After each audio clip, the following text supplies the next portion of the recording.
Would you like to reach our film and TV review podcast audience? Do you have a product or service of interest to film and TV home consumers or followers of the entertainment industry? Have a film or show production to publicize? For affordable price plans for all budgets, get in touch and find out about our introductory advertising options. Reach our audience of film and TV viewers and visit our site contact page at filmandtvreview.com, or you can email us at business@filmandtvreview.com. Reach out today.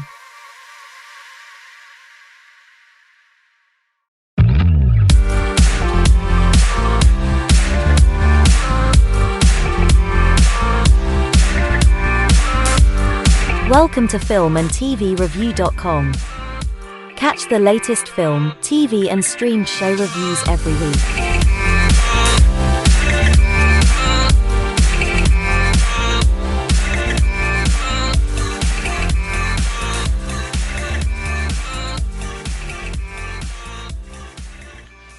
The views and opinions expressed by the authors and those providing comments are theirs alone. They do not reflect the views, opinions or position of filmandtvreview.com or their respective parent companies or affiliates.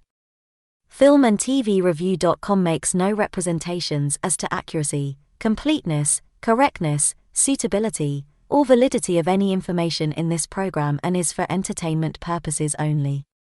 Episodes may contain adult humor and language. For full terms and conditions, see filmandtvreview.com.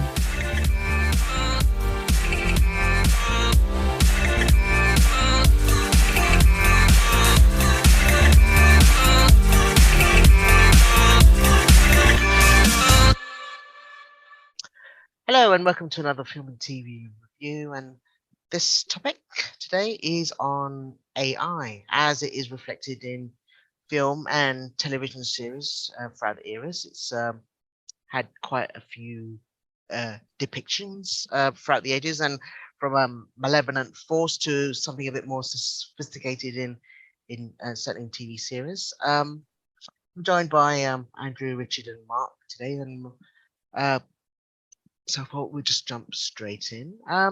Richard, hi Richard. Okay. Yeah, AI.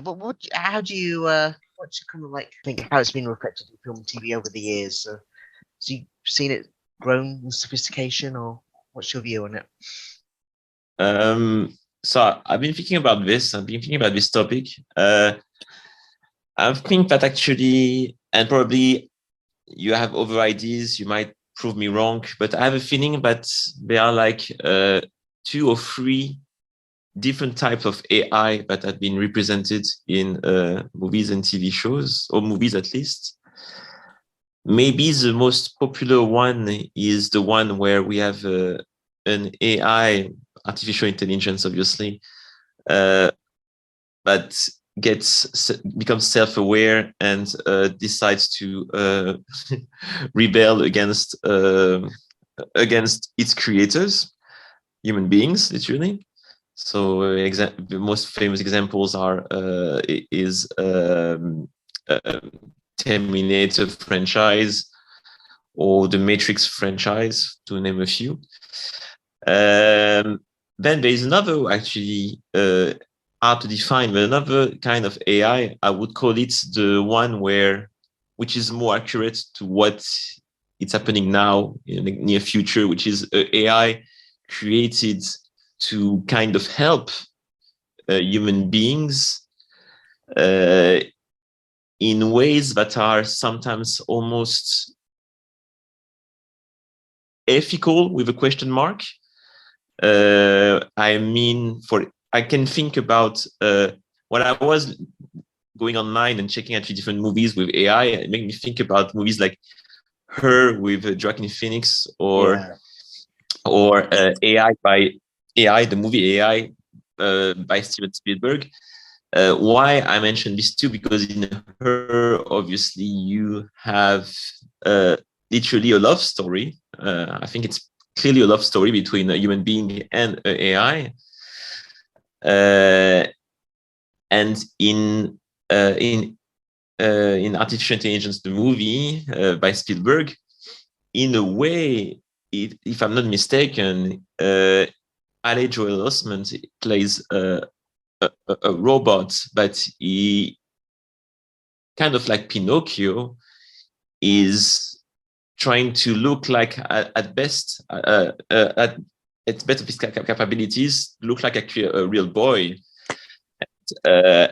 And you tell me if I'm wrong, but in that movie, because I watched it like only a couple of times, but a long time ago, is almost play a boy. Is actually adopted by a family in a way. That's actually his main purpose, his main job as a robot. So as I was saying, it's ethical with question mark. I mean, is it right to use robots and AI like this? Right or wrong? I don't know if there's a debate here. And I forgot the third possibilities that I had in my mind. I know I want to make a joke, but there was a third item about stamens. But anyway, there was something I wanted to actually, I also have AI in TV shows in parodies. And it's something that I just want to make a shout is in The Office, in the US version, there is one of the funniest episodes ever is where you have one of the main character who is Dwight Schrute, and he actually who is a big nerd like me, and he has watched maybe too many sci-fi movies, and there is a software, AI, created by the company he works for, not the Mifflin, and this AI is supposed to sell paper 10 times or 100 times better than him. And he decides to challenge the AI, kind of like Garry Kasparov challenging an AI playing chess like 20 or 30 years ago. And he wants to prove that human beings is better than the AI. But he believes all day, he believes that the AI is self-aware and he's actually trying to challenge him. That's an hilarious episode, and actually I was talking about for the last 3 minutes. So just to shout out. But I would try to think about, I was thinking about the third way actually AI is portrayed in movies and TV shows. I thought about that this morning, I can't remember. But anyway, that's my thoughts so far. Yeah, it's been kind of like 3 different aspects or more. I mean, you mentioned with the Spielberg's AI. I think with the Haley Joel Osment, he seems to have quite a singular purpose of finding a family and serving that family and having that particular function. He has, there's a whole kind of revolution happening at the background, which is always a popular trope, either the AI revolutions or they're kind of used as the slave analogy, as in, well, he's a worker B class which is not given rights. That it is a bit more complex with when it's a created non-human, as in non-human tropes, and how do we designate them with the same rights as humans? And I guess the Matrix, that's certainly it certainly starts off in the first film as them against us, they want to control, but then it very quickly goes underneath that, as in AI sophistication, our relationship with it, our symbiotic relationship, where I think they're trying to aim for by the third film. So it did explore our relationship and our mutual futures, which is kind of like, I suppose, hasn't explored as much, but I'm probably going forward it will be. Before that, but it's always God. Before that, it's always been. Wait. Go for it. Yeah, sorry. No, I was like the fact that actually that AI one day will become self-aware and even smarter than us. It's not really science fiction, in my opinion. When you listen to people actually who know what they're talking about, they say it's just a matter of time. Now the question is, will they actually be like the Skynet of our civilization and etc.? Maybe it's a bit far-fetched, but I think there is something very realistic nowadays. Maybe not really 40 years ago when the Terminator franchise was made, but nowadays it feels actually it can happen. What if the AI realizes that what we are doing to our planet and decides like we are the problem? That's actually that's always used. Yeah, that's the story. in iRobot, that's the story. In iRobot, they took over to save us from ourselves because because we endanger our planet, we're gonna kill ourselves. So they took over to save us. And it's always kind of used that as that kind of that paper thin excuse to wipe out humanity. It's on a whim moment. Even with the Terminator, it's not like, you know, it's it takes it to the nth degree of it was set up to protect let's say the states from its enemies, but it decides to take out everything out off the board. That would be the quickest way. Let the preemptive strike, and it's kind of like a long chess game. But you know, the small details that we would be wiped out just is kind of an acceptable loss. And but I think they've been veering away from it. I think within the last a decade or so, maybe 20 years, it's been a bit more interesting exploration. Because I mean, I just hope that we can get some kind of partnership with AI. But because if we're going to be just pushed out the board completely, it's a bit scary. It's also crazy that it seems like what they say about God created the man as like with his image as a reference or something like that. and now the science, which you could say that it's very opposite to religion in some ways, we have created things that think like ourselves.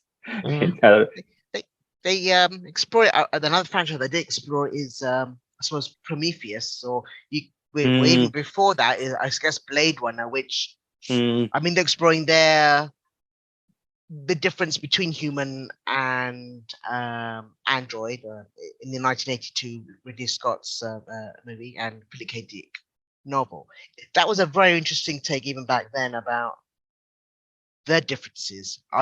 They have to employ a test to see if you can tell the difference of androids and us, even if they're kind of human flesh form, but they artificially made, can tell the difference and what makes us different from them. And then in Prometheus, that kind of like shows that imbalance of relationship when you have a superior entity made in our image, and then it sees us as inferior, and then it, of course, goes the psychopathic route of actually just maybe creating a whole new planet at the expense of the indigenous population. It never ends out really good. You know, it's a bit kind of like there have been series that have explored it a bit more with a bit more depth and a bit more subtlety, but yeah, if there was like an animal that could get really intelligent but it still had to reproduce, had hormones, had aspirations in life, stuff like that, or an alien species that work in that way similar to humans.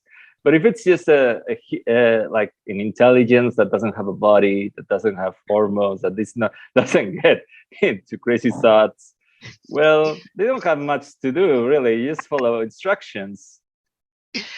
Well, just out of boredom, I thought, why not just wipe out everyone? Yes, I think for it to have that relationship, it does remind me of, I guess, in Star Trek, in the Next Generation, they have a character, Data, who he's made with synthetic body, but then always aspires to be human.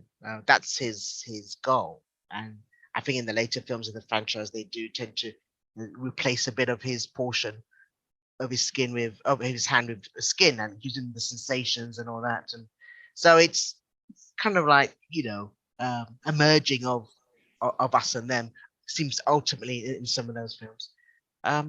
You've seen Westworld, I think. I have seen Westworld, the whole series. Yeah, you've seen the whole series. What did you think how he explored it in that? Because it seemed quite a lot of depth going into AI. I think the whole it starts like with your basic super intelligent AI that replicates humans in a park,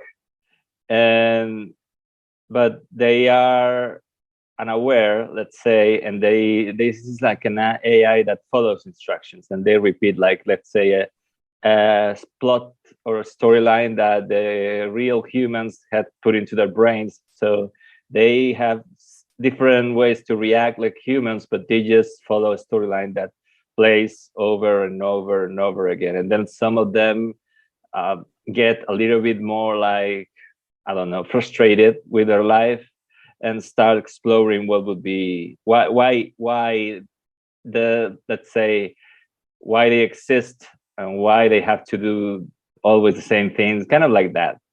And so it starts like that. And then Westworld, it's a series that takes on a lot of high concepts about existence, about control over other people or humans or robots, about where we go when we go to other places, not like heaven or anything, but just like the existence in different ways.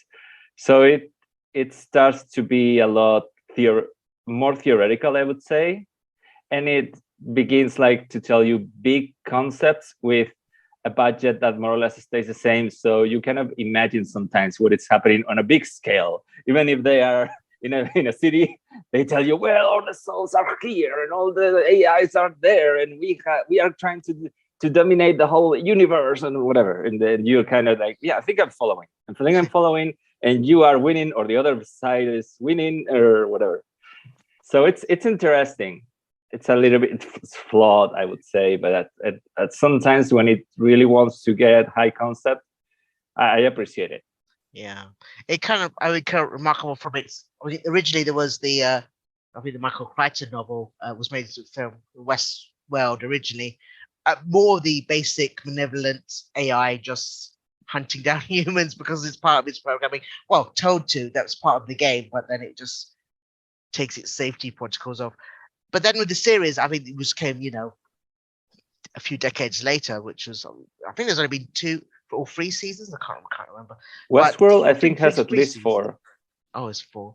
But it is, I do like how it steps in overview of how AI could play a part within its parameters of a play park originally, as it starts to overtake that and become this control and fractions. And then it went into the real world where it started looking at cities, and you have this big mega computer which is predictive behavior, which is kind of like how studies us as a collective and then studies our behavior and so. So quite a few basically levels of.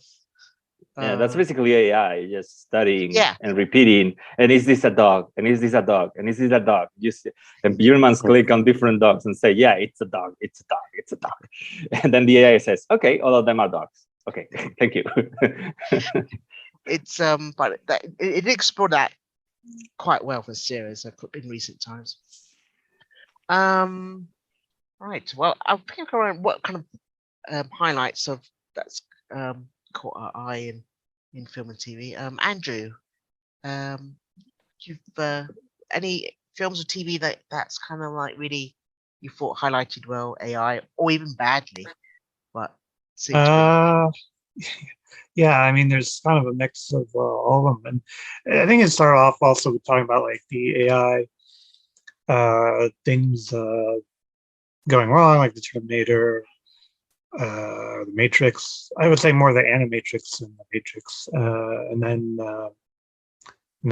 more recently in Megan. But actually, one of the things, because there's actually a number of cases of AI, but I guess to try and narrow it down, it's a very important topic.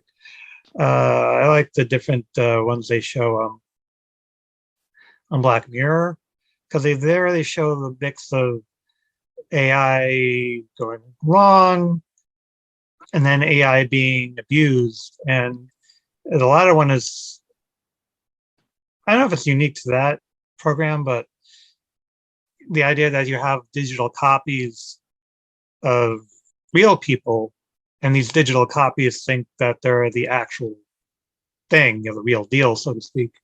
And I guess they call them cookies. At least within the context of Black Mirror, they're called cookies. So you have these situations where these individuals think that, they are actual people, and then they turn out to be these digital copies, and they become almost like servants, almost like slaves, or they become abused by someone trying to get revenge on like the real world. So, or they get used in other ways to kind of solve an issue or a case going on in the real world, like a crime or something.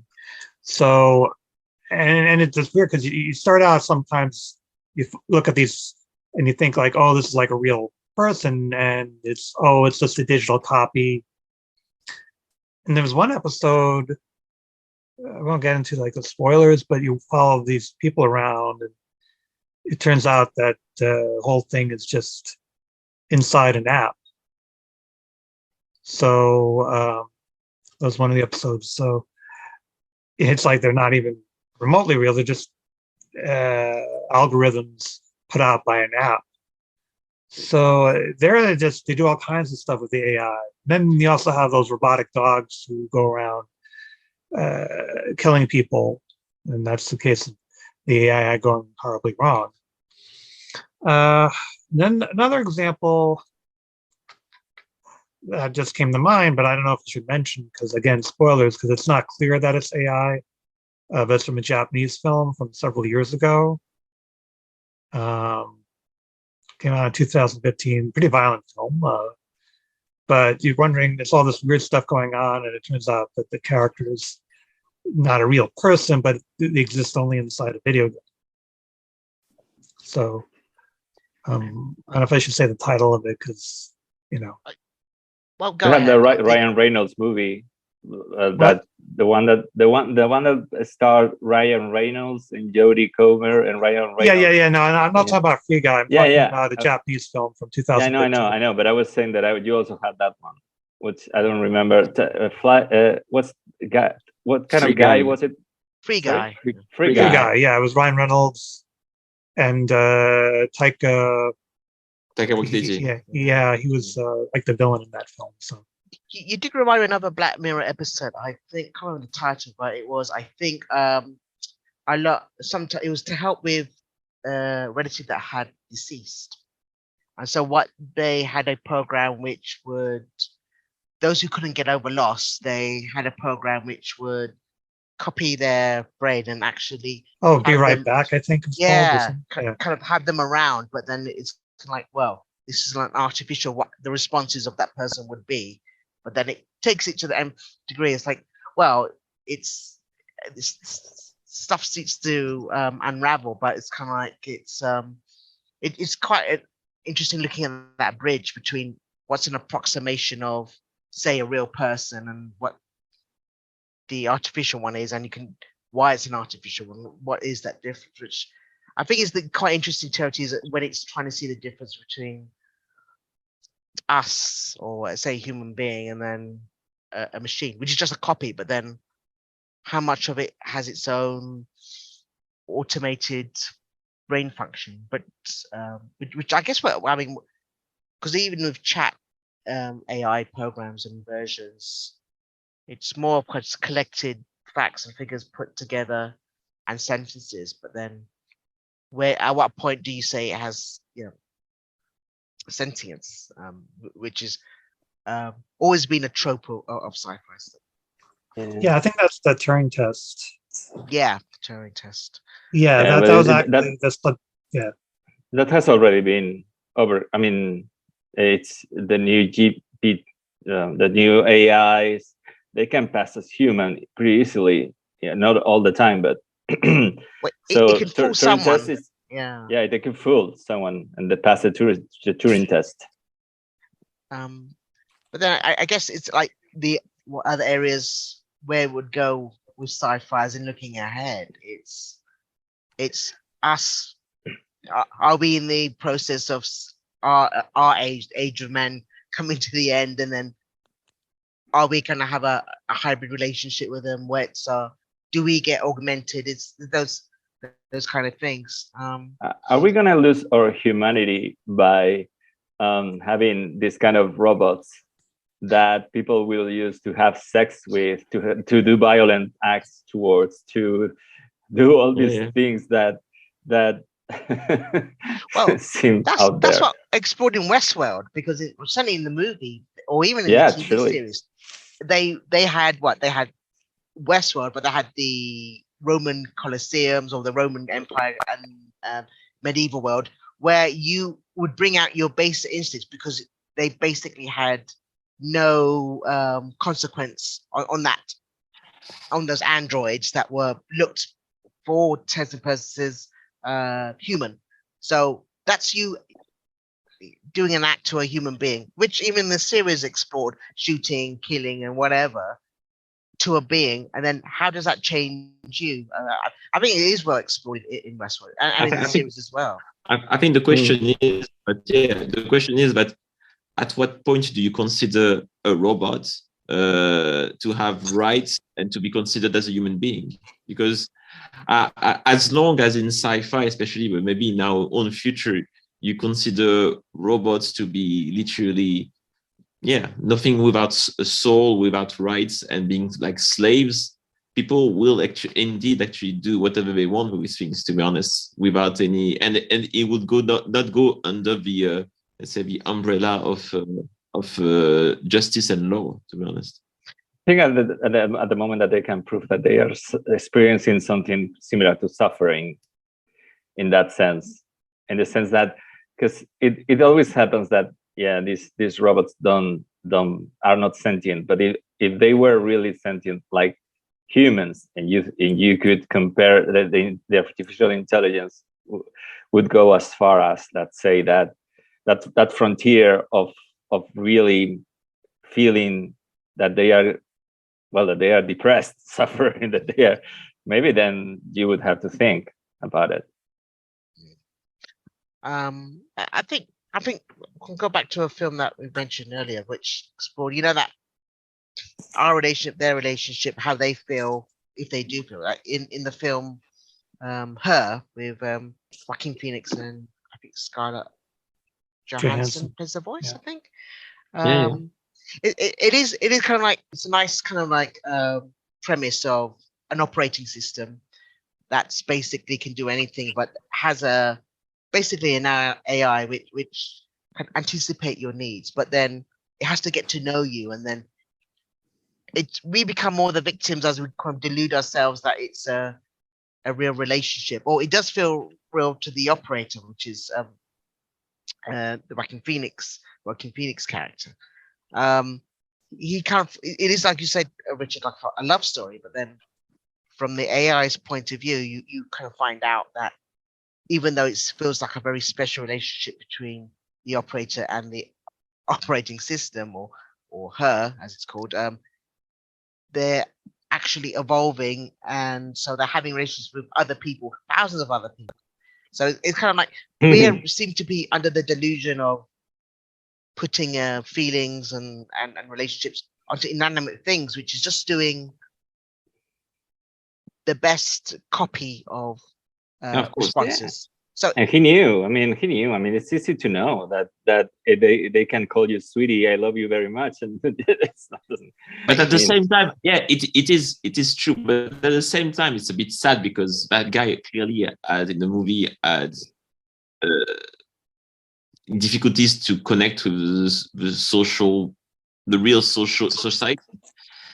But at least I remember actually that his own friends are extremely open-minded, because they are actually, I don't think they were very judgmental about his behavior towards the AI and with relationship. I'm not saying that what he's doing is right or wrong again. And obviously, yes, what he does is there's nothing personal in this relationship. But at the same time, I think that from his point of view, it feels exactly as a real love story. Would it be cheating if he had a girlfriend? The girlfriend would be mad. Like, I think isn't there a scene like this in the movie? Actually, but I think isn't there a scene where he's supposed to go on a date with Olivia Wilde character, and I don't know if it's at that point actually, but Scarlett Johansson's voice gets got jealous, or it's later on in the movie actually that they reference to a jealousy between the two of them or something like that actually. Yeah, Anyway. it's a very subtle kind of voice performance by Scarlett, who is very much more despondent at times when it's happening, and he even asks, "Are you all right?" So it's kind of like freaky. Is it fooling that it's all right? You could always say, if you're feeling you're not giving that enough attention, put a despondent delivery in your answers. So yeah, you could say it that way, but I think it's hinted at. It is hinted at strongly that, oh, she's feeling a bit left out and hurt because he's going on a real life date. But then you could put that in a program, and that is just deluding ourselves. But in a story, it feels like, oh, she does feel something. It's like, yeah. I think that's worse. That's even worse. If you don't have to be jealous, and you are programmed to be jealous, let the man be. Yeah, I won't open your programs or your Internet Explorer if you don't pay me attention. But these are just copied responses. I mean, it's very. I think what I'm trying to think of films, TV that have explored that. Is it real, but is it just a copied, very well mirrored mimicry of a response that which will reflect or show or fall that your feelings have been hurt or you're angry and so that's the thing that I kind of always look for in film and TV, kind of like in programs. It's I'm trying to think of those blurred lines. They do it on Star Trek a lot. Yeah, I think so. I mean, not just with Data, but I think just the franchise in general. They've done it well. I think they've even leaned in that quite in the recent Picard's. The Picard, like the first season, yeah. Yeah, they kind of explored the kind of like their own community. But I just remember there was a quite a good episode. It was back in the Next Generation where they had Data, who was the android. A Measure of a Man. Yes, I think he's put on trial. I think, or when Starfleet have found that it's this Data does work so well on the bridge that why don't they copy him and put them on every starship? They'd have to dismantle him just to make sure it works. Yeah. Well, but then they put him on trial, and I think Picard has to work as his advocate to does he have rights and stuff. So it's quite it's interesting. Look, they do that with holograms too, actually, on Voyager. Like the hologram, emergency medical doctor, hologram. the emergency doctor, yes. Yeah. Which is an AI, yeah. And they kind of break their programming. Yeah, Richard, what were you going to say? Actually, it's a bit of a segue because it is what we're talking about, but also other things. But in one of the best sci-fi shows of the last 30 years, Battlestar Galactica, there is actually there is this line to be crossed so many times about the idea of if, in the case of the Cylons, if they are literally almost human beings, because they have clearly feelings, all of them, and they want to be considered as human beings. They are almost jealous of human beings because they try to imitate a lot of the things that human beings go through in life.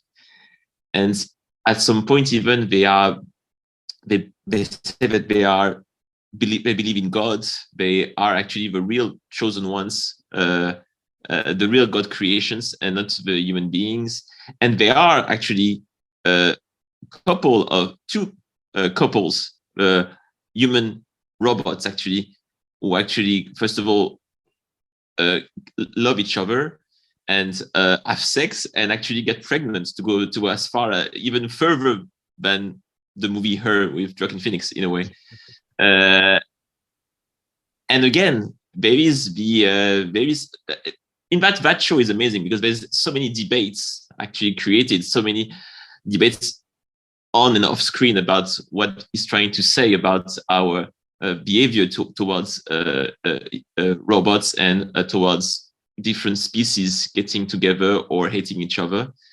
And in that case, actually, that even this main couple I can think about of one robot and one guy from the fleet, one human being, they are being judged a lot, but at the same time, some people actually accept them. So it's it's a lot about the discrimination as well. So yeah, just wanted to mention that because I just thought about it. Yeah, it's always used kind of that trope of prejudice against. Of course, you can like infer it over racism and so forth. Yeah. So that's what it's kind of traditionally, as in we could experience it on a kind of like for a viewership. Say, oh, I recognize those tropes as in, but in our current circumstances. But yeah, with AI itself, it's hard to where you fall on the on the side of, well, is it a bit ridiculous? I don't know. It's very hard to tackle because we haven't reached a point where we've come to that crossroads yet. I don't think in real life yet, quite honestly. But I'm trying to think of things like Ghost of the Shell. A lot of anime. I think a lot of, if I'm looking ahead to where we would go with tackling this subject, I think tends to be Japanese anime tends to be quite ahead of the curve in what's happening in AI, as in it's all very much a synergy or kind of a relationship's been kind of like found almost. I think Japan have, or from that studios from Japanese cinema and so forth, or in anime, they're very much more seem to be more comfortable with computers, humans, and where we fall in it. I think Ghost in the Machine definitely it's very much, I think the main character's the major, and it's actually, well, she's a robot, but I think she carries the brain of her past life. I think that's more of a cyborg than actually AI, but it's but certainly when it goes to the show, there's an AI that is fighting for its rights, but it's plugged into everything. I like this film from Chris Columbus, The Bicentennial Man, I think it's called, with Robin Williams. I think it's a very nice film about a robot that wants also to little by little he shows that he can feel and he can love, and he even loves through generations of a whole family pining for a woman, and I think her daughter after or something like that. And yeah, he's very sweet. He's programmed to help, but at the same time he has his own feelings. It's the Isaac Asimov short story that, yeah, I found it was a bit sentimental. It's kind of always kind of like with Robin Williams. You always find sometimes in performance it was very, depending on his take on it. Thinking, would they really? Does he really? It's hard to like believe it. That would he feel like? I mean, he's a span like 200 years that he experiences. Yeah, I mean, it's.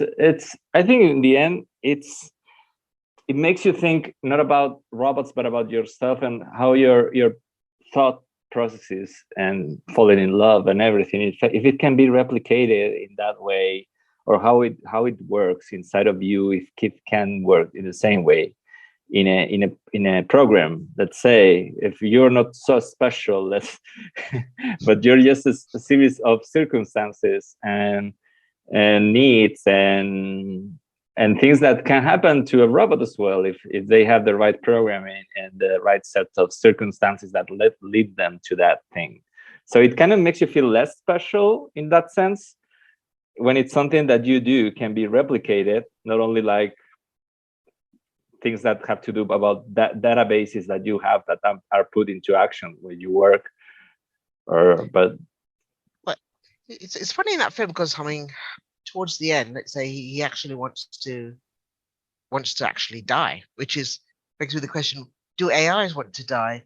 Is this touched upon in, again, we'll talk about the Picard series where Data it's followed after quite a while back, and we're in the future where data is asking to be put to sleep as well. So it I can't think of any other things where AIs really have had enough of themselves and they just want to end their lives. So, wake me up when September ends. Wake me up when you are dead, and then wake me up, please, because I cannot stand you anymore. Yeah, that kind of they do that a little bit in the Black Mirror one.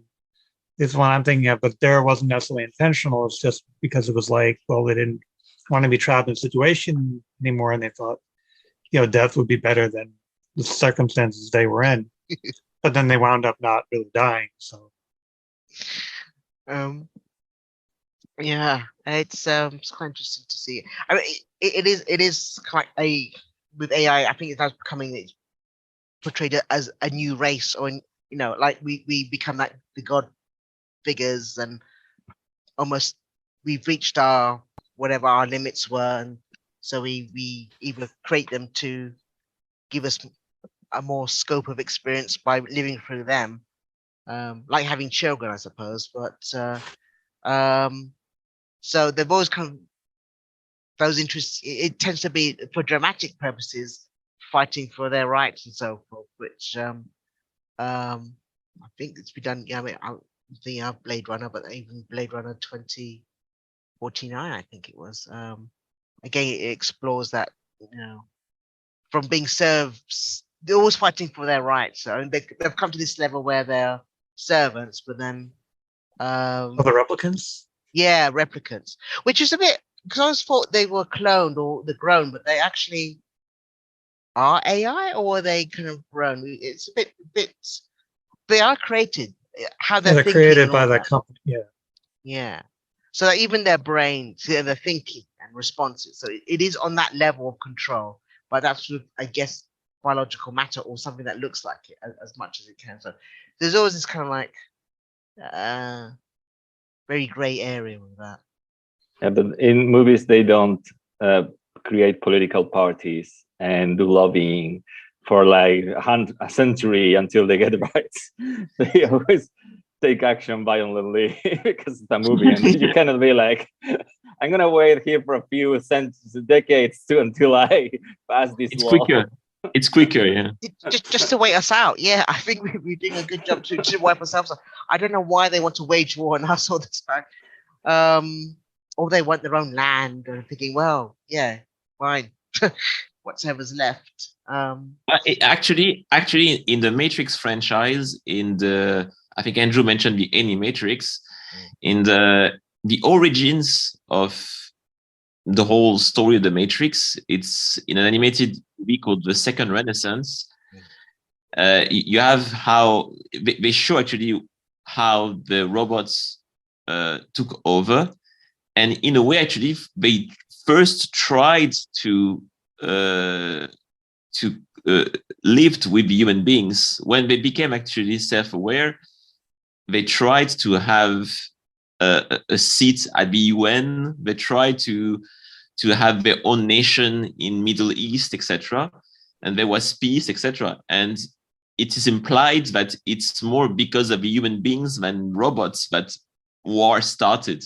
And in the end, robots did win. But yeah, in the Matrix, I mean, in this animated movie, it feels extremely not realistic, but it feels like a logic path towards the takeover by the robots, not like not just a revolution. It also happens, yeah, in reality, that there are revolutions and wars. Yeah, of course. Yeah, of course. Yeah. No. I mean that not straight away. That actually, but in that animated show, which is like only half an hour long, it shows the different stages. What I mean is sure. They try at first to live as a peaceful nation, etc. It doesn't work because they keep being rejected by human beings. They try to have a seat at the UN. They are rejected. Human beings try to literally exterminate them, and that because human beings are morons, they don't realize actually that they are completely overpowered by robots. So they obviously lose the war, and that's it. But no, anyway, I think it's a good recommendation to talk about the Animatrix. Anyway, You remind me also in that second one. I think there's even mentioned they started having their own little place to live, but they started producing products that was outmatching what we were producing. Exactly, yeah. There was They an were economic war. Exactly, they were taking over the economic war because they were having and because obviously they were robots, they were working 24/7, and they were producing 10 times faster and in more quantity, and yeah. Well, wait till robots have trade unions. That would have stopped straight away, you see. So it didn't quite, but yeah, those animated short films, which at least I had room to explore the AI. In the first movie, I think The Matrix, it was more of a straightforward savior story, and it was really, for more or less the bad guys, a bad AI, but then it is. The Animatrix filled in quite a lot of more interesting ground, and it covered a lot of ground with the first murder of a robot, and the marriage, and they get married. It is very well put, those little steps.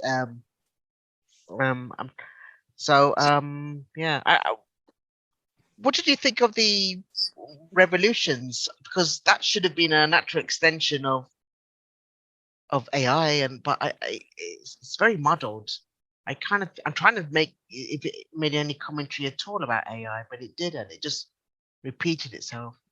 I think I don't know what the goal was. I think at the end of the third one, anyway, they kind of wanted it was a peace between humans and to go back AI, to go back to what we're saying, to go back to what it was in the first place, realizing actually that they need each other, and there is always they try to imply it also in Matrix Reloaded, actually, that human beings could shut all the robots and all the machines off, and that's why they have more power than the other way around. But at the same time, us as a civilization, we will lose so much if tomorrow we decide actually to turn off everything that is electronic, etc. So we will be almost killing each other by doing so. So the message was already in the second movie, was saying that maybe the ending is not actually killing each other, but finding a way to live together. It was a very positive message. Yeah, it was. When do you think that AI will start to think in the sense of what's my purpose here? Why are we here? Well, they don't live and die like things that are alive, but at the same time they can try to ask in that kind of religious way: is there a God apart from this human that created me? Is there a superior being that created the whole universe? Where do we come from? And that's a valid question for like everything that exists, not only humans. I think I'm not an expert, but I don't know what we should look at if we want to compare. Is should look at the history of humanity, actually. And if I'm not mistaken, again, I'm not an expert, so I may be wrong here, but there was like, I don't know how much time between two evolutions in the stage of human evolution. There was the Homo sapiens, which is the idea that a human being was aware of its own existence, but then there was a gap, I don't know of how much time, to the second evolution, which is us, the Homo sapiens sapiens, that is us being aware of our own existence, but also of our own death and our own influence over the world. And I think that's actually this stage of evolution that you are talking about, Alfonso. But if when the AI reach our current stage of evolution, then we might be in trouble. And I don't know. To be honest, I should look into it. To be honest, but I don't know how much time it took for humanity to, let's say, to bridge this gap between the first and second evolution. I mean, I don't know if it's gonna be such a difference in the sense of like, what will they do? Like, they will think like, oh, we will create a religion because we truly believe in the beginning there was an AI that created the first human in the world.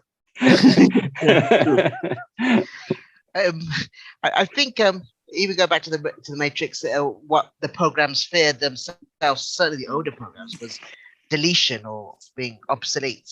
Um, but what does happen to programs is what they get upgraded or changed. So would AI feel that if they got upgraded, would they still be the same AI that they like or are? So would they fear their own, trying to preserve their own self? Say, well, you're going to In- change me, which Interesting.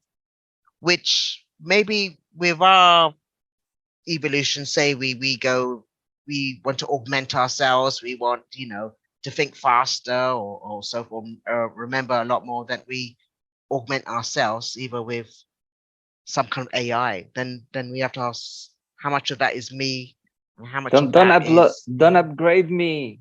You're violating my rights as an AI that wants to have my features. yeah. I want to choose what AI When, yeah. gender I am, and it's all those questions that could be interesting things for I for hate the broccoli narrative. and I don't want to like broccoli. But Well, we'll change you that you do like broccoli. So no, that's me. it's That's me, a nutcell. I'm a supporter of I'll, Chelsea. I cannot be a Manchester United. I'll just write a program where you do love. That's quite interesting how fluid their identity. It's identity. I think it's what a lot of these films and TV shows go aim towards, or what they want, what makes them. What makes this AI an individual or a collective. I mean, a lot of them do want to have their own rights and so forth. Yeah, imagine that you fall in love with an AI and they get changed from one day to another. It's like exactly. you lost everything. How much would an AI fight for their own individuality? Is kind of quite an interesting question. Mark, you've got your hand up. I do, yeah. Well, on some of the themes that everyone's discussing, a film that comes to mind, although I'm careful to speak about it without spoilers, because part of the spoilers is the great concept in the film. So it's a film that I thought about for this meetup that is currently on Netflix in the UK, which is called Extinction. So without in case anyone wants to see it, or from when I'm describing it may decide to see it, I'll try and keep it spoiler free. But in essence, why I like this film on this topic is because the relationship to artificial intelligence is not very clear in the film. That's probably the best way of saying it. So in essence, how the film plays out, it's in a near future. The main character, it almost plays out like a sort of mix between The Sixth Sense and Independence Day, which sounds like sounds like it's got nothing to do with AI, and on that concept it doesn't. So it's in essence set in the near future. A guy who's like a normal everyday guy, sort of factory type worker, is having these visions about an alien invasion. No one kind of believes him. It then comes true, but everything is not what it seems. That's probably the best way to say everything without spoilers. But it's a great film because it kind of, in the concept or in relation to AI, things like that, it does explore ideas of what we talked about earlier about AI. You know, the relationship between AI and humanity, or AI, how much an AI can be, and a human, they can sort of blur the lines. Richard's seen it. Okay. So yeah, Richard will know. Yes, with Michael Penner, that's correct. And again, just in case anyone wants to see it, I don't want to give anything away, but I really liked the portrayal of AI in it. That's probably the best way of describing good recommendation. it. Yeah, very, very good. Very good. I want to see it. So, yeah, you've seen it, or you want to see it? No, I want to see it now that you talk about it. I won't say anything more then, but I really enjoyed it. Another film, or a couple of films actually, that I think are Upgrade, of course, which is kind of like a better Venom than Venom. It's kind of, it's got that feel to it, but instead of it being an alien symbiote, it's in essence a computer chip in the guy's head. It's sort of about a guy who's works in software, again in the near future, he's kind of got an artificial intelligence chip put in his head, which kind of controls his actions. But again, it does remind me of sort of Tom Hardy's performance in Venom, but it's almost a better Venom than Venom film. One that I saw recently that's on Netflix, it's all right. It's much more action based. It's almost like a video game. It's Jung-E, which is a 2023 sci-fi film on Netflix, South Korean. So about a sort of super soldier in the future, a woman sort of super soldier in the future who, when she looks after her young daughter, and the young daughter grows up to be a scientist, and the young daughter, as an adult, the scientist clones her mother, who was this super soldier, or kind of rather than clones her, is able to sort of bring back her intelligence in, synthetic bodies, shall we say, to try and win this war. It's not, it's okay. It's not a bad film, but great effects, great sort of visuals, great effects. Not bad, but I mean, I would say probably Extinction is a very, very good film in relation to sort of watching something related to AI. Upgrade, another great one. But yeah, there are sort of there's a Altered Carbon. That's a very good series on Netflix, kind of about the idea of people's consciousness being uploaded onto so almost like what's the right word? Like memory sticks, almost like memory sticks, but people's consciousness can be uploaded onto a memory stick and placed in different bodies. But yeah, so those are kind of some choices, but definitely Extinction is one that I really enjoyed. Thanks. Yeah, thanks, Mark. Yeah, I've got some good ones there, actually.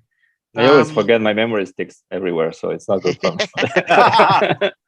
What a bad father you are to your Yeah. Everyone okay. can have my son. That's okay. Yeah.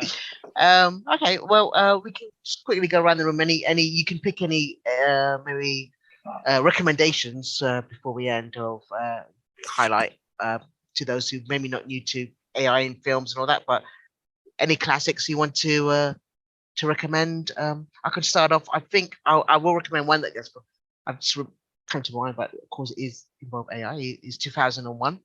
I think that does explore a great conundrum sometimes that a program finds, where it's stuck between a rock and a hard place, as in it has a job to do, but there are some complications, and how does it interpret its mission parameters? It's very, it doesn't really sentimentalize AI in any way. It's a nice way of how a program tries to deal with a conflict of interest. That's not the theme of the film, but it is a big nice narrative trope to 2001, which is explored really well. Mark, we've had your recommendations. Richard, anyone that you just want to give a shout out to, as in AI? Could be ones you mentioned before. I just wanted to think. I wanted to mention a couple of movies, but I was thinking, when we say AI in this topic, it doesn't have to be only sci-fi, right? No, No, really, no. Because what I mean is that I read some articles in the last couple of days, and there was someone actually mentioned a good idea. Someone mentioned actually Moneyball with Brad Pitt and Margin Call. Let me explain why. The idea was actually that these movies actually show in the real world nowadays how much actually we already rely on AI. What I mean is that in a way, it's maybe we should, instead of sci-fi, there are a lot of movies that actually already show how much actually we are dependent on AI. In the case of Moneyball, might prove me wrong, but it's actually the true story of a coach. I believe is it Orlando? Anyway, I think no, not Orlando. Anyway, it's of a small team that is going nowhere, and he with the help Auckland. Thank you, Andrew. With the help of another guy with kind of a small genius, and also based on data analytics, they actually kind of see things that we see, the weaknesses and the strength of the team, and they reach success by doing so. And in case of Margin Call, it's kind of a fictionalized story of the crash of 2008, with a firm that doesn't have a real name, but is probably obviously inspired by Lehman Brothers or whatever. And again, it's the idea that by relying a lot on AI, you can obviously maybe rely too much, and either you don't want to see the truth or you are in denial. And when you see actually that everything is going down, it's too late. Or you can also rely on AI in the case of the main character, played by Zachary Quinto, who actually, thanks to AI, can see in a way the forecast, the future of the company, and can warn the CEO of what's to come and kind of save the company before all the other companies on Wall Street will collapse. So yeah, I thought it was two really good examples of how AI is used in movies, but not sci-fi, obviously. No, but no, it's basically like mathematics is like foundation of computers and AI. So yeah, we are probably using it in very much real world situations, foundations of statistics and maths. So yeah, that's kind of the root of AI, quite honestly. Yeah. But no, that's a good call. Thanks, Richard. Andrew, you just want to mention any recommendations for those listening at home that maybe they're not familiar with? Well, there's probably a bunch of really good ones out there, but I just wanted to go simple, and they're from the same director, I think. A couple of 80s, I guess, call them classics. One is War Games, and the other is Short Circuit. Completely different. Like one is War Games, AI just gone wrong, where they put decisions of whether or not to fire nuclear missiles in the digital virtual hands, so to speak, of Whopper, which is this supercomputer, because they want to take out the human element because they feel that doesn't work for them. Things don't go so well because it gets hacked, and then things just kind of go downhill from there. And then they have to try and stop World War III. This is during the Cold War. And then, I think the same director also did Short Circuit, a completely different film, light comedy about a robot that becomes self-aware, and just cute little comedy. But also same kind of concept. This robot, it just wants to not die and not be used as like a WMD or whatever. So it's a very simple film, but just what they can do with it.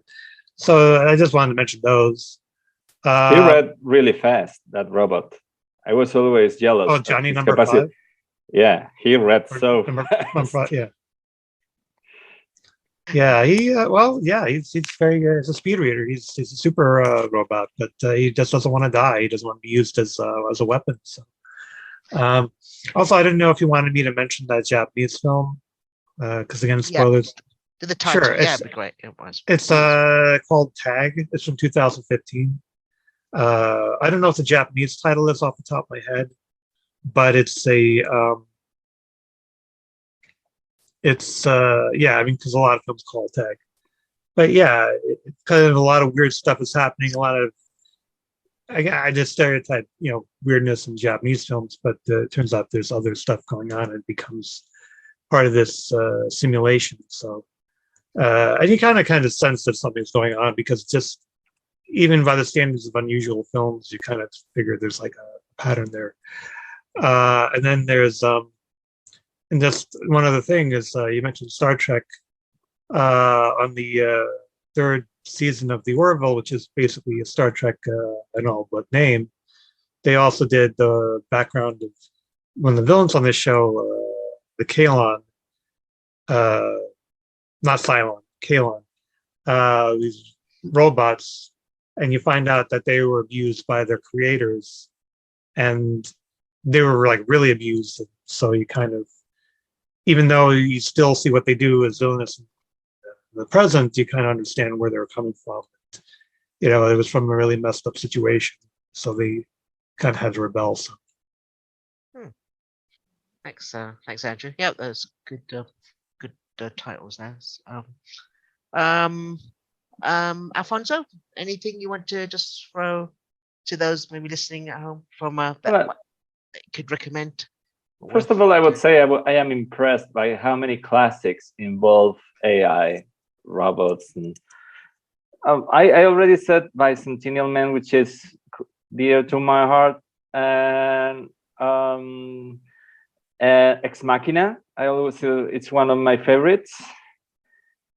But you have so many that we have mentioned. It's impressive. I also would like to point out recently the whole storyline with in Marvel about this AI that first worked for Tony Stark, then became a superhero, then was in love with the Scarlet Witch. Then the Scarlet Witch somehow decided that there was a way in which they could have children, and go so far as to threaten the whole universe and multi-universe, because there's one universe, one dimension where those children really exist. So they go from an AI who was like the butler of Tony Stark, then a superhero, then comes like witches.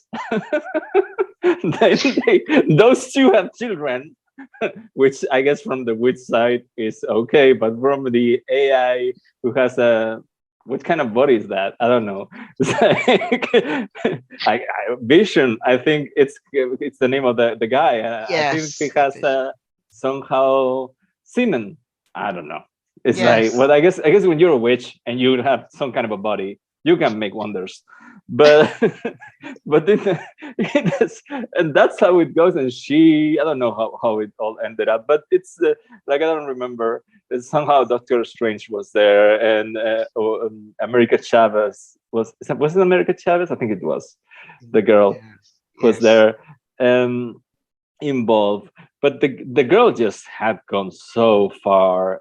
Just like if you're a witch, I guess to counterbalance that kind of madness, you get an AI, super powerful and very like straightforward thinking, and it's kind of it's a good couple for you. But then it's like those children, what are they? Where are they? What are they in the future? I think it's a thing that is just, if you think about it, it gets funnier at every turn. Like she's like, my children that I had with artificial intelligence. Who was? Yeah. Yes. Actually, yes. That's quite a journey. You say for an AI there. That's quite for Vision's journey, I guess. Quite an inspirational role model for all aspiring AIs out there. Yeah. You get a horny witch, and it's man. From automated operating system to a family man. And then he's gonna reappear, I think, in the future as well. He's not dumb. No, it's never done. Of course not. No, nobody dies. Nobody dies. No, especially an AI. No, they just get upgraded. Well, okay. Well, I think on that note, I think thank you, my co-host on this topic of AI, and thanks for joining me, and we'll see you next time. We hope you enjoyed this film and TVreview.com episode. Catch the latest film and TV reviews, together with regular episode content from the world of film and TV every week. See you soon. Would you like to reach our film and TV review podcast audience? Do you have a product or service of interest to film and TV home consumers or followers of the entertainment industry? Have a film or show production to publicize?